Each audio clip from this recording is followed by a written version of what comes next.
अस्सलामुअलैकुम, news room में आपको खुशामदीद कहते हैं और मैं हूं सना मिर्जा। वज़ीर आज़म इमरान खान साहब जैसे जैसे वक्त गुजर रहा है, अपना एजेंडा, अपनी पार्टी पॉलिसी और सबसे बढ़कर ये कि हुकूमत किस तरीके से परफॉर्म करेगी आने वाले दिनों में, उसकी स्ट्रैटेजी क्या होगी, इसकी वजाहत अवाम के सामने भी और अपनी जो एडमिनिस्ट्रेशन है, अपनी जो टीम है, उसके साथ साथ भी कोशिश कर रहे हैं कि उन तक कन्वे किया जा सके। आज खान साहब ने जो गुफ्तगू की है उसमें जो गवर्नेंस है, उसके इंफ्रास्ट्रक्चर और उसके बेसिक यूनिट को ठीक करने के लिए उन्होंने कहा है कि मुझे 2 साल का वक्त दरकार होगा और इसमें मैं कोशिश करूंगा कि खास तौर पर ब्यूरोक्रेसी जो है उसको भी हम सियासी दबाव से आज़ाद कर सकें, उसको इंडिपेंडेंट बना सकें और मेरिट के हवाले से ब्यूरोक्रेसी जो अपना मुकाम खो चुकी है, बहुत ज़्यादा पोल्यूटेड हो चुकी है, सियासी असर रसूख उसमें बहुत ज़्यादा अब इस्तेमाल होने लगा है, उसको हम दुरुस्त सिमत में ले जा सकें। कितना फ़र्क पड़ेगा अगर पाकिस्तान के अंदर 50s और 60s में बड़ी स्ट्रॉन्ग ब्यूरोक्रेसी होने के बावजूद भी चंद दहाइयों के बाद हम जो डाउनफॉल इस अहम तरीन इंस्टीट्यूशन का देख रहे हैं, क्या खान साहब इसको दोबारा अपने पैरों पर खड़ा कर सकेंगे? एक बड़ा टास्क होगा, इस पर हम थोड़ा सा बात करेंगे प्रोग्राम में आगे चलकर। इसके अलावा इसहाक डार साहब के हवाले से थोड़ी सी गुफ्तगू होगी कि बरतानिया ने उनको डिपोर्ट करने की जो पाकिस्तानी दरखास्त थी उसको मुस्तरद कर दिया है।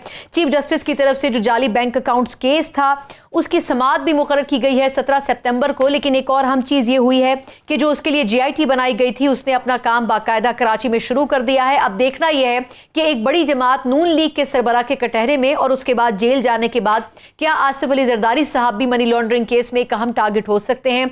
ये एक बड़ा चैलेंज होगा कि किस तरीके से अगर उनके ऊपर इल्जामात सही साबित होते हैं तो उनको सजा मिलती है या फिर नहीं आने वाले दिनों में, और खासतौर पर इस केस से रिलेटेड भी आने वाले दिन वाजे कर सकेंगे। और प्रोग्राम के आखिर में बात होगी, वजीर कानून इंसाफ फरोग नसीम साहब ने आज कुछ इंपॉर्टेंट इशूज़ पर बात की है कि हुकूमत जो है वो सिविल रिफॉर्म्स लाने का गौर कर रही है और इसमें एक सिर्फ यही इशू नहीं होगा कि सिविल रिफॉर्म्स के प्रोज एंड कॉन्स के ऊपर हो, बल्कि जो नैब के कवानीन हैं उनके ऊपर भी गौर गौस होगा और उन पर भी हो सकता है कि कुछ अमेंडमेंट्स की जाएं। ये वो इशू है जिस पर पाकिस्तान पीपल्स पार्टी नून लीग के दौर में बार बार कहती रही है, लेकिन उस वक्त नून लीग ने इस पर तवज्जो नहीं दी। अब अगर ऐसा होता है तो यकीनन नैब के कवानीन में तब्दीली के बाद नैब को ज्यादा स्ट्रॉन्ग और इंडिपेंडेंट करने की PTI कोशिश करेगी।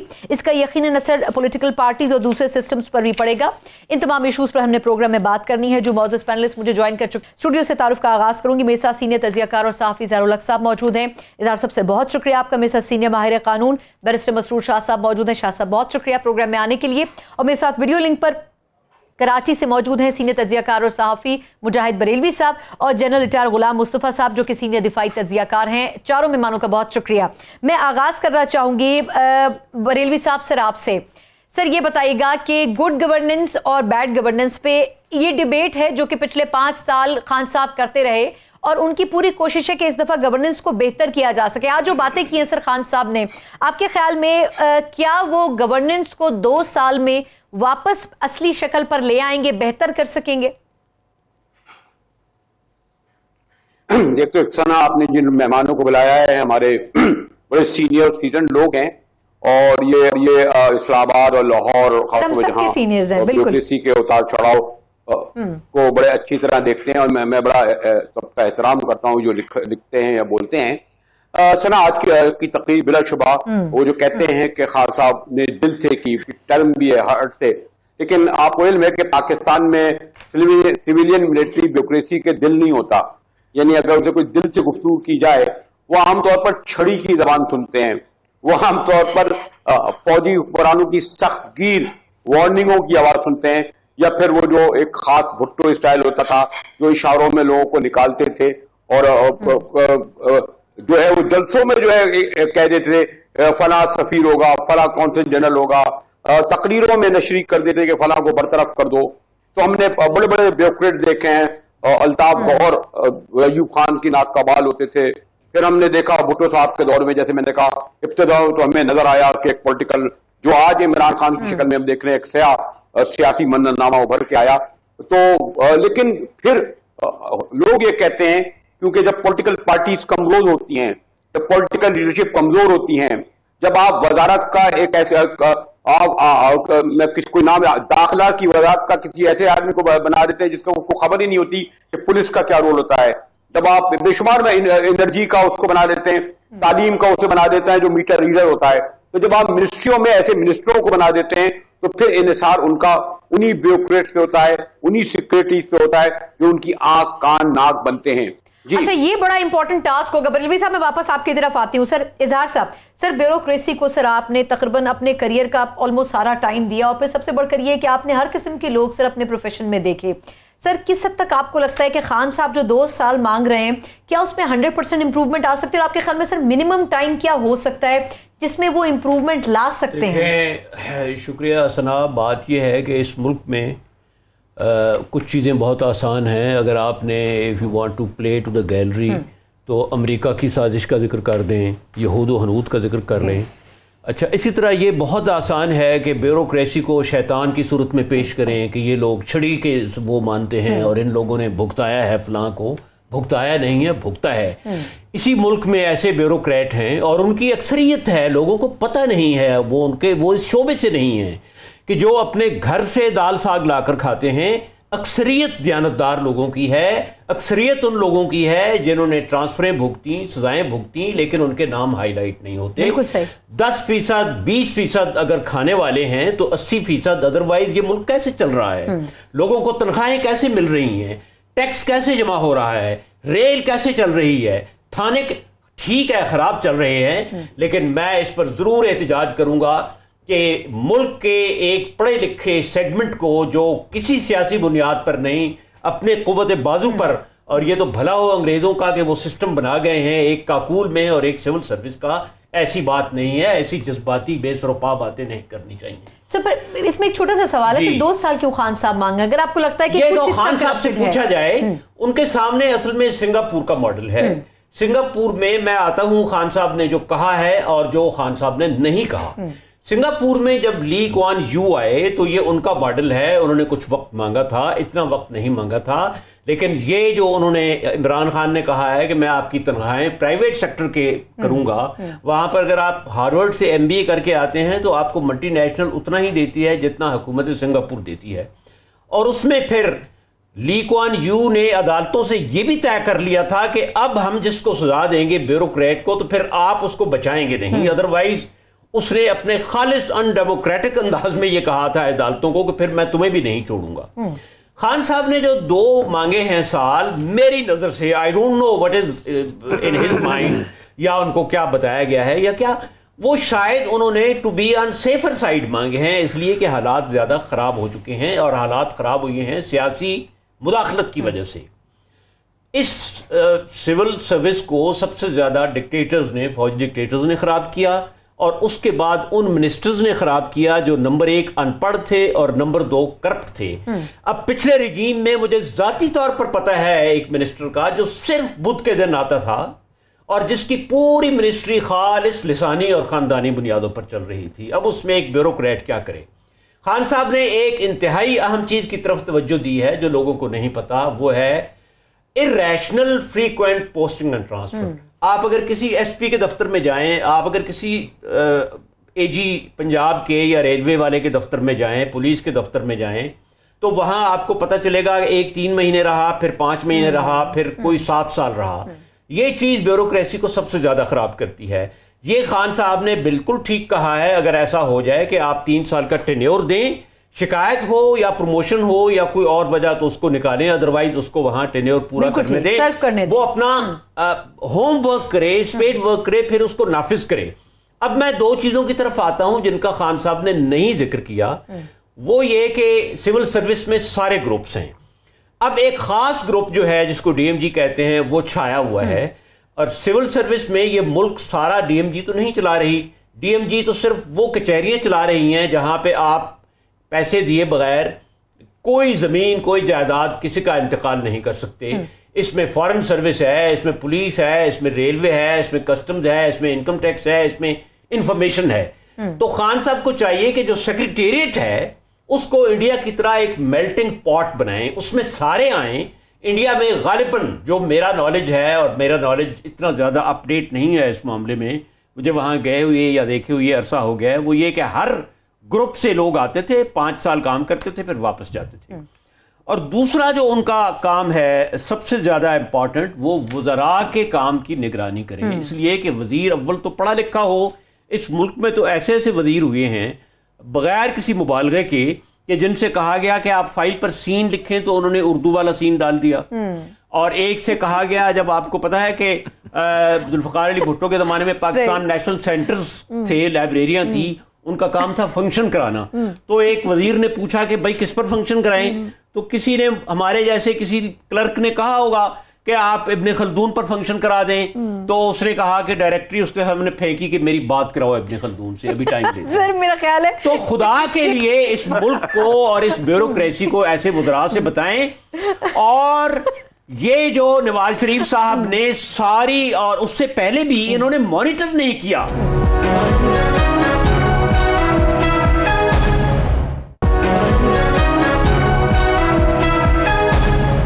गुलाम मुस्तफा साहब, सर मैं आपसे थोड़ा सा कमेंट चाहूंगी कि मिलिट्री से रिलेटेड अगर हम इश्यूज देखें तो बड़ा ऑर्गेनाइज्ड हमें सिस्टम नजर आता है सर, लेकिन जो ब्यूरोक्रेसी है उससे एक्सपेक्टेशन यही की जाती हैं। अब जिस तरह इजहार साहब कह रहे हैं कि इसमें कुछ फ्रैक्शंस होते हैं जो कि मिसमैनेजमेंट या करप्शन में इन्वॉल्व होते हैं। सर खान साहब जिस तरह कह रहे हैं कि इसको हम सियासी दबाव से आजाद करेंगे, इसका मतलब ये समझा जाए कि पॉलिटिकल इन्फ्लुएंस तो होता है इस प्रोफेशन में भी, तो सर खान साहब उसको माइनस कैसे कर सकेंगे? और दूसरा सर जो बात वो बार बार कह रहे हैं कि आप जुर्रतमंदाना फैसले करें, हम आपका साथ देंगे, मैं आपके साथ खड़ा हूंगा, क्या ब्यूरोक्रेसी इन बातों से मुतासर होके वो बन सकेगी जो खान साहब चाहते हैं, जो अवाम चाहते हैं? देखिए, ये जब से पीटीआई की हुकूमत आई है, दो इंसिडेंट हमारे सामने आए हैं। एक तो शायद डीजी खान के डिप्टी कमिश्नर ने खत लिखा कि वहाँ के एमएनए ने मेरे काम में मुदाखलत की है, और शायद फिर ये चकवाल के डिप्टी कमिश्नर ने खत लिखा। ये अगर तो हमारी जो ब्यूरोक्रेसी को ये कॉन्फिडेंस हो जाए कि जो लीडरशिप है वो उनकी बात सुन रही है, और अगर वो ना करेंगे, देखिए हाँ तो सब सुन लेते हैं, अगर वो ना करेंगे तो वो भी बर्दाश्त करेंगे और उनका जो लॉजिक है उसको वो समझेंगे, तो ब्यूरोक्रेसी को ये जो हम कह रहे हैं ना कि सियासी दबाव से आज़ाद हो जाएंगे। सियासी सर पे तो उनके सियासी सरपरस्त रहेंगे, वजीर तो सियासी होगा, वज़ीर आज़म भी सियासी है, लेकिन सियासी दबाव से आज़ाद करने का जो मैं मतलब समझता हूँ कि अगर फौज में किसी स्टेज पे मैं समझता था कि फैसला सही नहीं है या जो बात कर रहे हैं सही नहीं है, तो मैं अपने सीनियर को कह सकता था, और मुझे कॉन्फिडेंस था कि चूँकि मैं ये अपनी सारी नेक नियति पे कह रहा हूँ तो वो सुनेंगे बात मेरी, वो सुनते थे बात, और अगर मैं किसी जगह मेरी लॉजिक सही थी तो बात मानी भी जाती थी। अगर तो हम ये बेसिक सिंपल चीज़ अपनी ब्यूरोक्रेसी में हम ये कॉन्फिडेंस दे दें उसका, तो ये लोग पाकिस्तान के पढ़े लिखे लोग हैं, इन्हीं ने मुल्क चलाना है। देखिए जो पॉलिसीज़ बनाना है वो सियासी हुकूमत का काम है, उन पॉलिसीज़ को अमली जामा पहनाने के लिए जो स्ट्रक्चर आपकी स्टेट में मौजूद है वो यही ब्यूरोक्रेट्स हैं, इन्हीं से आपने वो काम करना है। जब हम उनको एक ख़ास तरफ लेके चल पड़ते हैं तो ब्यूरोक्रेट्स उस तरफ चल पड़ते हैं, फिर इनके अपने मसाइल को भी समझने की ज़रूरत है। देखिए इनमें मसाइल, करप्शन भी होगी, इनमें ख़राबी भी होगी, इनमें नायक भी होंगे, इनमें सब कुछ किस्म के लोग होंगे, लेकिन उनके मसाइल भी समझने की ज़रूरत है कि उनके अपने मसाइल क्या हैं।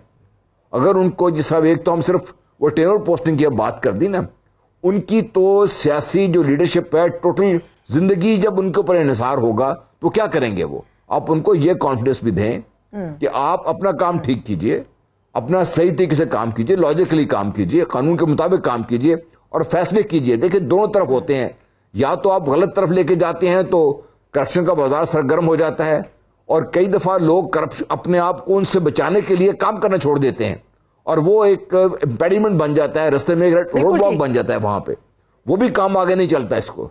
तो ये हमें बड़ा गौर से इसको लेके चलना पड़ेगा। 2 साल का अरसा हो सकता है हमें ज्यादा लगे, लेकिन जो आवे का आवा बिगड़ा हुआ है, जो इम्प्लीमेंटेशन टूल को हमने जिस तरीके से एक टेंजेंट पे लेके गए हुए हैं, उसको लेके आना वापस, उसको कॉन्फिडेंस देना और ये सारी ठीक करना टाइम लगेगा। कम से कम वो प्रेशर से आजाद होनी चाहिए। आपने से बड़ी अच्छी मिसाल दी है, इसको हम कनेक्ट कर सकते हैं। गुलाम मुस्तफा साहब, ये जो पाकपतन में वाकया हुआ था, अब इसमें गलती चाहे किसकी भी हो, लेकिन इस इश्यू से पाकिस्तान तहरीक इंसाफ को बड़े हजीमत का सामना करना पड़ता है। मसरूर शाह साहब, सर अगर हम चंद एक मिसालें लें जो पाकिस्तान तहरीक इंसाफ की हुकूमत आने के बाद है, जिसमें ये डीपीओ पाकपतन का वाकया भी शामिल है, सर आपके ख्याल में क्या इतना आसान होगा इस सिस्टम पे से सियासी असर रसूख और फिर पसंद, जाती पसंद नापसंद के इन एलिमेंट्स को माइनस करना? देखिए बात यह है कि कोई भी हुकूमत, कोई भी वज़ीर आज़म पाकिस्तान की तारीख़ में देख लें, कभी कोई अपने खिताब जो कि टीवी पे चल रहा है वो कहता है अफसरान को कि आप लोग दबा के करप्शन करो, मेरी सरपरस्ती आपके ऊपर है। तकरीरें इसी तरह ही होती हैं जितनी देखिए। और अभी जो जज्बाती बात हो रही है, मेरे ख्याल में इसे इमरान खान से ज़्यादा तो अदाकार मोहम्मद अली ज़्यादा अच्छे जज्बात का इजहार करते थे सिनेमा स्क्रीन पर। हमने देखना है कि ग्राउंड पे क्या हो रहा है। और जिस तरह अभी बात की, जनरल साहब ने मिसाल दी डीजी खान वाली और कहा कि अफसर को कॉन्फिडेंस होगा, और बल्कि ये चीज़ तो मैंने इमरान खान साहब से सीखी कि जो पहली तकरीर उन्होंने की थी, ठीक है, जो उन्होंने पहली तकरीर की, उन्होंने कहा विसल ब्लोइंग का सिस्टम हम लाएंगे, अफसरान करप्शन कोई गलत काम देखें तो पॉइंट आउट करें। मुझे लगता है कि जो ये दो डिप्टी कमिश्नर साहिबान थे, चकवाल के और डीजी खान ने, इन्होंने शायद इमरान खान साहब की तकरीर को बड़ा सीरियस ले लिया। उन्होंने पॉइंट आउट किया, और अब लेटेस्ट खबर ये है कि आप ही के 92 पे खबर चली कि उनके खिलाफ ही कार्रवाई हो रही है। ये दो मिसालें, उनके खिलाफ तादीबी कार्रवाई कि आप चेन ऑफ कमांड। अब वही बातें जो नून लीग में देखिए, नेकोकारा SSP था इस्लामाबाद का, उसने सही या गलत उसने एक फैसला लिया, मैं लाठीचार्ज नहीं करूंगा, उसको नौकरी से डिसमिस कर दिया गया। चेन ऑफ कमांड, उधर भी यही बातें जो नवाज शरीफ कह रहा था कि भाई तुमने चेन ऑफ कमांड तोड़ा है। इमरान खान साहब कंटेनर पे खड़े होकर कहते थे कि भाई तुम तो बहुत बड़े हीरो। अब इनका भी यही हाल हुआ। दूसरी बात यह है कि ये ब्यूरोक्रेसी तब तक ठीक नहीं होगी जब तक आप प्रमोशंस का सिस्टम ठीक नहीं करेंगे। अब नून लीग ने जो बहुत बड़ा नुकसान किया था ब्यूरोक्रेसी में, और आज तक उसके असरात हम देख रहे हैं कि उन्होंने फवाद हसन फवाद और अपने 2-3 चहीतों के लिए ऐसी प्रमोशंस पॉलिसीज बनाई थी कि उनके जो चहीते थे वो तो ऊपर आ सके, बेशक उनके ऊपर नैब के केस हो, बेशक उनकी कारकर्दगी जीरो, लेकिन जो सही आदमी है वो नीचे रह जाए। और फिर अल्टीमेटली सुप्रीम कोर्ट में वो पॉलिसी चैलेंज हुई, सुप्रीम कोर्ट ने नन एंड वॉइड भी डिक्लेयर किया उसको। बिल्कुल ठीक। तो अब अगर आपका एक अफसर चाहे किसी ग्रेड पे है, उसको ये पता है कि मुझे वजीर की या मेरे वजीर आजम की जी हुजूरी से मुझे प्रमोशन पे फर्क नहीं पड़ेगा, मेरा कैरियर तबाह नहीं होगा। और Anita Torab case already supreme court ने होल्ड किया हुआ है प्रमोशन, ये ट्रांसफर के बारे में, जो जल्दी ट्रांसफर कर देते हैं टेन्योर के बगैर, वो ऑलरेडी लॉ मौजूद है, आपने इंप्लीमेंट कर दिया कि आप एक टाइम फ्रेम रखें, ऑलरेडी मौजूद है। देखिए पाकिस्तान में कभी भी सना ये मसला नहीं रहा कि कानून मौजूद नहीं है, कानून पे अमल दरामद नहीं होता। अनीता तोराब केस में सुप्रीम कोर्ट ने ये पूरी चीज अब कर दी है, ले डाउन कर दी है, टेन्योर क्या होगा, ट्रांसफर कैसे होगी, अगर पहले करना है तो क्या, आपने सिर्फ उसको इंप्लीमेंट करना। ठीक सर, मुझे एक छोटा सा वक्फा लेने दें सर, एक छोटा सा बात मैंने करनी है, चलें बाद में, छोटा सा वक्फा हम ले लें, उसके बाद जिस तरह इमरान खान साहब, जिस तरह मसूद शाह साहब भी कह रहे हैं कि बातें बहुत की जा रही हैं, लेकिन जब इंप्लीमेंटेशन की बात आती है तो असल इम्तिहान PTI का तब होगा। और जिस तरह खान साहब ने आज भी कहा है कि 2 साल में हम मुल्क को सरमायाकारी के लिए पुरकशिश तरीन ममालिक में शामिल कर देंगे, और इस किस्म के जो दूसरे मंसूबे हैं उस पर भी बड़ा उन्होंने बढ़ चढ़ कर बात की। लेकिन अगर ग्राउंड रियलिटी देखी जाए तो पाकिस्तान उस रेस और उस ट्रैक पर किस तरह जा सकेगा, इस पर बात करेंगे एक ब्रेक के बाद। हमारे साथ रहिएगा।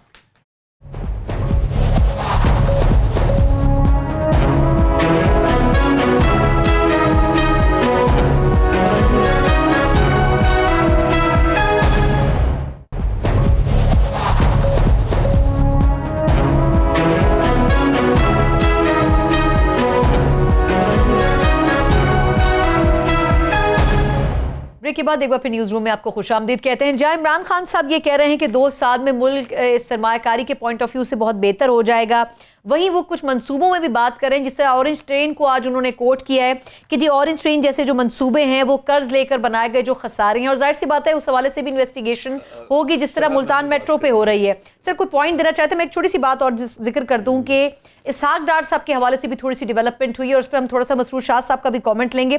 सर आप कोई बात इसमें ऐड करना चाह रहे थे? बहुत अच्छी बात की, और इनकी बात का मतलब जो है अगर मैं 1-2 लफ्ज़ों में बयान करूं वो है सियासी मुदाखलत।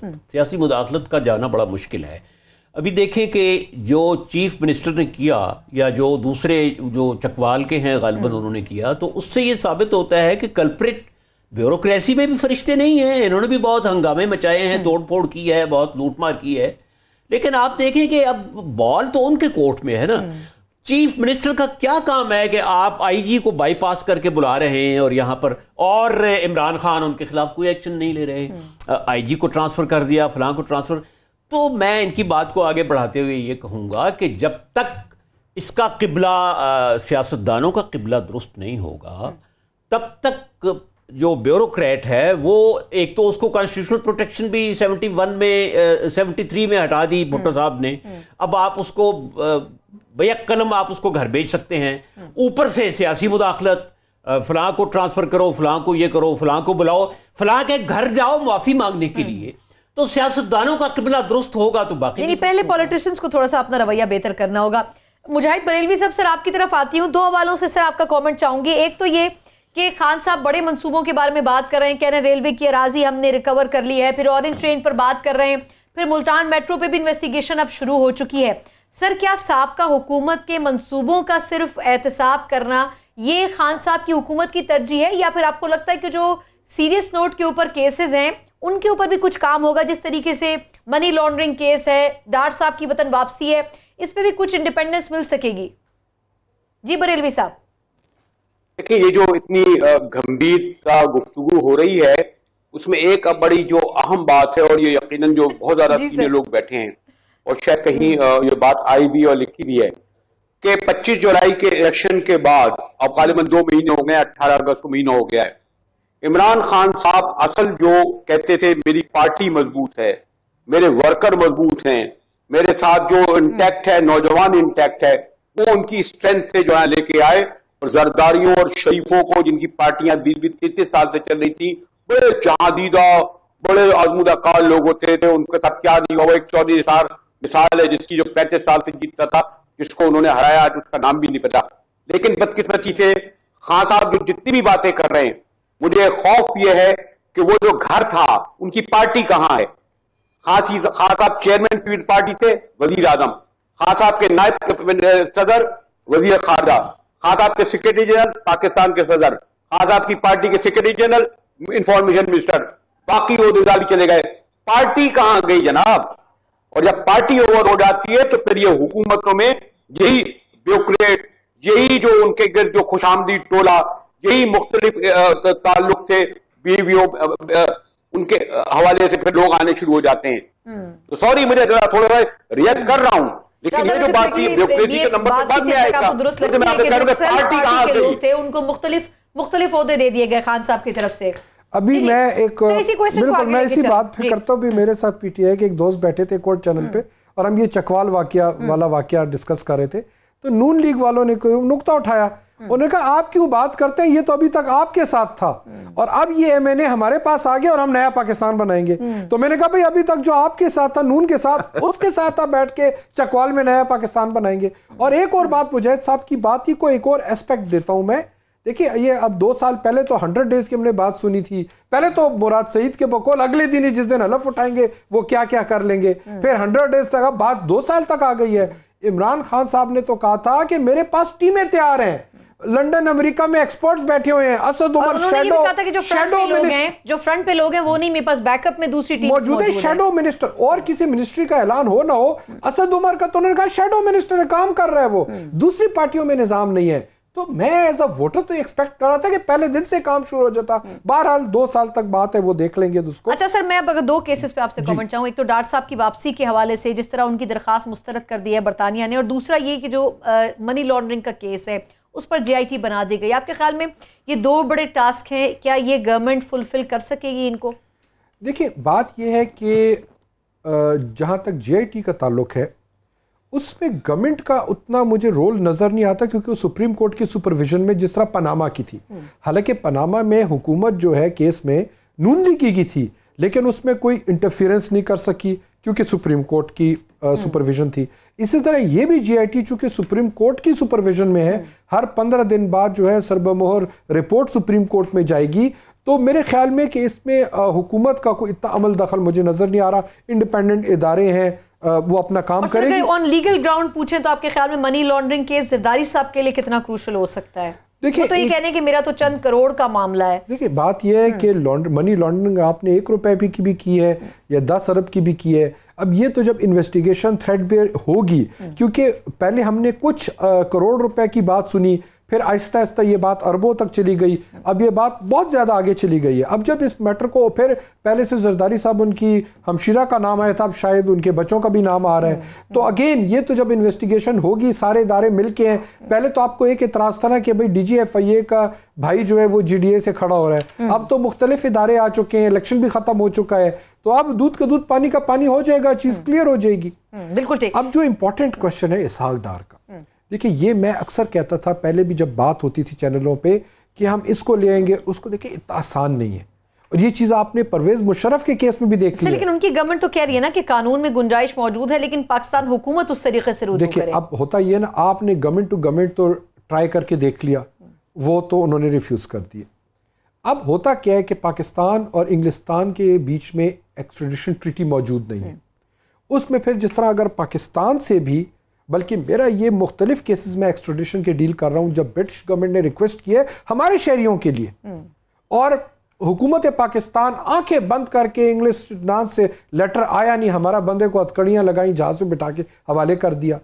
हमारी ट्रीटी अगर उनकी हमारे साथ नहीं है तो हमारी भी उनके साथ नहीं है। एक्सट्रेडिशन एक्ट 1972 पाकिस्तान में मौजूद है, जो कि गुंजाइश देता है, इंग्लिस्तान का कानून भी गुंजाइश देता है नॉन ट्रीटी स्टेट्स के लिए, पाकिस्तान का कानून भी गुंजाइश देता है, लेकिन उसको लोकल अदालतों के छलनी से गुजरना होगा। अब प्रॉब्लम क्या आता है हमारा सना? प्रॉब्लम ये आता है कि यहाँ पर एक इन्वेस्टिगेटर, मिसाल पर किसी थाने के, चकवाल के किसी थाने के एसएचओ ने इन्वेस्टिगेशन की हुई है, क्या वो उस क्वालिटी की होगी जो इंग्लिस्तान की अदालत में केस प्लेटफॉर्म पर ले जाई जा सके? यानी कि सिर्फ यहाँ पर ऐसे डिसीजन लाने होंगे कोर्ट्स के जरिए आपको, उनको लाना अमल दरामद। इन्वेस्टिगेशन अब इसहाक डार है, ठीक है, इसहाक डार के खिलाफ नैब ने क्या उस क्वालिटी की इन्वेस्टिगेशन की है जो कि इंग्लिस्तान के कानून के मुताबिक, जो लॉ ऑफ एविडेंस बहुत सख्त है, उसकी छलनी से गुजर चुके। अब देखिए ना, नवाज शरीफ को सजा हो गई, अब उसका केस अपील में है। हम मीडिया में रिपोर्ट सुन रहे हैं कि क्या हो रहा है, वो नैब से पूछते हैं बताओ भाई क्या करप्शन थी, वो कभी तारीख मांग रहे हैं। इस तरह की चीज उधर तो नहीं चलती। बिल्कुल ठीक। डार साहब सर, आपके ख्याल में क्या डार साहब के हवाले से केस इतना बिल्डअप कर सकेगी नैब के, उनको वतन वापस लाया जा सके? इसमें दो पॉइंट्स हैं सुना। पहला पॉइंट तो ये है कि मैं लॉ का स्टूडेंट नहीं हूँ, ना मुझे लॉ का ज़्यादा पता है, लेकिन इतना मुझे पता है और मैंने पढ़ा है कि जहाँ एक्स्ट्रेडिशन ट्रीटी न हो वहाँ भी कुछ सूरतें ऐसी होती हैं कि तबादला हो जाता है मुजरिमों का, बैरिस्टर साहब विल बेयर में आउट। और जिस तरह इन्होंने कहा है कि यहाँ से तो जाते रहे हैं, हम हमेशा कमज़ोर साबित हुए हैं। दूसरी पॉइंट ये है, और ये मैं बड़ी दूर की कोड़ी ला रहा हूँ, वो ये कि अल्ताफ़ हुसैन को उन्होंने अनड्यू फेवर दी। मुझे उस मारूफ अंग्रेज़ सहाफ़ी का नाम इस वक्त याद नहीं, वो बहुत मशहूर हैं, और उन्होंने दी गार्डियन में तवील मजमून लिखा था जिसमें लिखा था कि इनको फ्लॉ के बावजूद, नक्स के बावजूद इनको हुकूमत बरतानिया ने पासपोर्ट इशू किया। और जब अंग्रेज़ सहाफ़ियों ने पूछा कि आपने इनको, जब ये रिक्वायरमेंट पूरी नहीं कर रहे, उसमें कोई ना कोई सुकुम है, तो आपने क्यों दिया, तो उन्होंने जवाब नहीं दिया। इसका मतलब यह है कि सियासी बुनियादों पर वो पाकिस्तान को नुकसान पहुंचा रहे थे। अल्ताफ़ हुसैन की उन्होंने आउट ऑफ वे, उसके बाद जो मनी लॉन्ड्रिंग का केस था या जो कत्ल का केस था, तो मुझे ये लगता है कि इसमें भी हुकूमत बरतानिया की नीयत इतनी साफ़ नहीं है। आपको वो M6 का भी सारा आपको पता है, अच्छा कराची के हवाले से भी उनके अज़ाइम का आपको पता है, कोई ढकी छुपी बात नहीं है। तो मैं ये समझता हूँ कि दाल में कुछ काला है और हुकूमत को दूसरी बुनियादों पर यह बात तय करनी चाहिए। एक्स्ट्रेडिशन ट्रीटी अगर हुई भी तो क्या तब भी वो अल्ताफ़ हुसैन या डार जैसे मुजरिमों को हमारे हवाले करेंगे, या उनकी नीयत में कोई और ख़राबी है? लेकिन सर इसमें एक छोटी सी चीज़ और भी है, वो ये कि क्या सिर्फ जो सियासी जमातों के कायदीन है, गुलाम मुस्तफ़ा साहब सर ये क्वेश्चन मैं आपकी तरफ लाऊंगी, क्या सिर्फ उन्हीं को लाकर उन्हीं को कटहरे में खड़ा करना यही पाकिस्तान में मुमकिन हो सकेगा, या जिस तरह मुशर्रफ साहब का नाम आ रहा है या इस किस्म की शख्सियात का नाम आ रहा है, तो क्या इनको भी वापस लाना मुमकिन हो सकेगा? सर देखिए, बात इमरान खान साहब भी करते रहे हैं और आमतौर पर मीडिया पे ही बात, जी देखिए जो ये बात चल रही है, खान साहब ने ये बात की, मीडिया पे भी हम यही बात करते हैं और हमेशा से बात होती रही है कि इस मुल्क में क़वानीन का जो एप्लीकेशन है वो बड़ी सिलेक्टिव है। जहाँ पे तो भारी भरकम शख्सियात का जिक्र आता है वहाँ पर यह कानून नरम पड़ जाता है, और जहाँ पर शख्सियात या कोई इंडिविजुअल कमज़ोर है ये कानून बड़ा सख्त हो जाता है। तो जब तक हम ये जो आपस में तफरीक है इसको ख़त्म नहीं करेंगे, वो ख़त्म करने का सिर्फ एक ज़रिया है कि इसमें बिला तफरीक जो भी हमारी अदालतें जिस किस्म की भी हैं, अगर वो किसी को मुजरम करार दे देती हैं तो उनको आप उस जुर्म के मुताबिक सज़ा दें, उस शख्स की हैसियत के मुताबिक उसके ट्रीट ना करें। तो ये जो हम बातचीत कर रहे हैं इसको हम बेहतरी तरफ लेके जा सकते हैं। अभी इज़हार साहब की बात थी, मैं से एग्री कर रहा हूँ, और मुझे थोड़ा बहुत जो अंदाज़ा है कि ब्रिटिश हुकूमत उन तमाम अनासर को पाकिस्तान के हवाले नहीं करेगी जिनसे पाकिस्तान को फ़ायदा पहुंच सकता है। यह हमें याद रखना चाहिए बात। वो इसलिए कि इस वक्त तक पाकिस्तान निशाने पर है, चाहे वो अल्ताफ़ हुसैन हो, चाहे डार साहब हो, चाहे एक और शख्सियत हो। दूसरी चीज़ जो पाकिस्तान को यह भी याद रखनी चाहिए, अगर नाइजीरिया ऐसा मुल्क वो अपने दौलत वापस ला सकता है बाहर से, जहाँ पे कवानीन की हर किस्म की हालात पाकिस्तान से भी बदतर हैं, तो फिर ये कोई वजह नहीं है कि पाकिस्तान भी अगर डिटरमिन हो तो वो ये काम ना कर सके। हमें ये करना पड़ेगा, अपने पाँव पे मजबूत होना पड़ेगा, और उसके लिए बहुत ज़रूरी है कि हम अपना जो तमाम निज़ाम अदल है उसको मॉडर्नाइज करें, रिस्पॉन्सिव करें, और इसको जिस सिस्टम के तहत अभी हम चला रहे हैं इससे हम बाहर निकालें। क्योंकि जब तक ये भी आर्काइक सिस्टम हमारे चलता रहेगा, जहाँ पे साल साल मुकदमात के फैसले नहीं होते, और कभी वकील तब्दील हो जाते हैं, कभी जज तब्दील हो जाते हैं, मुकदमात वहीं के वहीं खड़े रहते हैं, जब तक ये मामला आगे आप हल नहीं करेंगे, और ये बेसिक्स हैं, और बेसिक्स को हल करना बहुत ज़रूरी है। बाकी मुजरमान को गिरफ्तार करने के लिए आपकी डिटर्मिनेशन होनी चाहिए, और कवानीन की एप्लीकेशन सिलेक्टिव नहीं होनी चाहिए, चाहे जो भी हो, चाहे वो जनरल मुशर्रफ है, चाहे मैं हूँ, चाहे कोई और है। अगर आप ये हम ख़त्म कर सकते हैं इम्तियाज़, तो कोई वजह नहीं है कि पाकिस्तान में चाहे वो इसाक डार हो या अल्ताफ़ हो या कोई और हो, ब्रिटिश हुकूमत को भी तमाम अपने इंटरेस्ट के बावजूद हमारी बात सुननी पड़ेगी उस पर भी। यानी सर कुछ बैरूनी साजिशें भी हैं और कुछ हमारी अपनी कोताहियां भी हैं जिसकी वजह से हम शायद यहाँ खड़े, लेकिन अगर पाकिस्तान कम से कम अपना किबला दुरुस्त कर ले तो शायद बहुत सी चीजें हैं जो पाकिस्तान के अंदर रहते हुए बहुत बेहतर हो सकती हैं, क्योंकि डार साहब से लेके मुशर्रफ साहब तक की तमाम शख्सियातें जो कि पाकिस्तान से फ्लाई करके गई थी। एक छोटा सा वक्फा, मैं वक्फे के बाद एक वक्फे के बाद हम थोड़ा सा बात करेंगे कि आज वजीर कानून और इंसाफ फरूक नसीम साहब ने यह कहा है कि सिविल रिफॉर्म्स लाने के लिए हम अब कोशिशें शुरू कर रहे हैं, और उस पर हम बाहमी मशवरे भी करेंगे, अपोजिशन की जमातों को साथ लेकर भी चलेंगे, लेकिन सिविल रिफॉर्म्स पे कितना फर्क पड़ सकेगा और वाकई जो इंसाफ का सिस्टम है वो इससे इफेक्टिव कितना हो सकेगा, इस पर बात करेंगे एक ब्रेक के बाद। हमारे साथ रहिएगा।